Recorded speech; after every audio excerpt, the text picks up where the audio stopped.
ছোট্ট বয়সে টুকরো টুকরো সাফল্য কিংবা ব্যর্থতা দিয়ে সাজানো গল্প শুটিং রেঞ্জের এই অভিজ্ঞতাগুলোই একের পর এক গেথে তৈরি করা হচ্ছে পরের স্বপ্নগুলো, যে স্বপ্ন ভবিষ্যৎ বাংলাদেশকে প্রতিনিধিত্ব করার।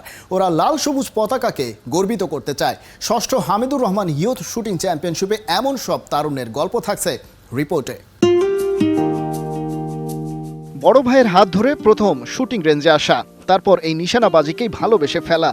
কখন যে নিজেই হয়ে উঠলেন শুটার সেটা বলতে পারেন না আয়শা রহমান। বেকারুন্নেসা নুন স্কুলে ক্লাস 10-এর ছাত্রীর পড়ালেখার চাপ কম নয়, তার ফাঁকেই রাজধানী ক্লাবের হয়ে নিয়মিত চলে প্র্যাকটিস। এবারে হামিদুর রহমান ইয়ুথ চ্যাম্পিয়নশিপে লড়ছেন সারা দেশ থেকে আসা ইয়াংস্টারদের বিপক্ষে।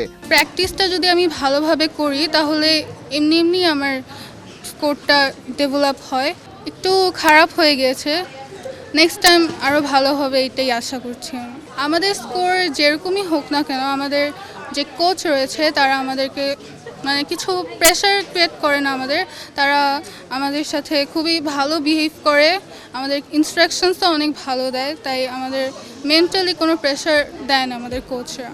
ওদিকে রাঙামাটির মেয়ে শুক্রিঞ্চি মারমার গল্পটাই বা বাদ যাবে কেন? আয়শা যেমন ভাইয়ের হাত ধরে এসেছিলেন, শুক্রিঞ্চির অনুপ্রেরণা তার বোন। তাই বিকেএসপিতে সুযোগ পেয়েই বেছে নেন এই ডিসিপ্লিনটাই। 2 বছর ধরে এই রেঞ্জকে আপন করে নিয়েছেন। হাড় ভাঙা পরিশ্রমে নিজেকে গড়ে তুলছেন একটু একটু করে।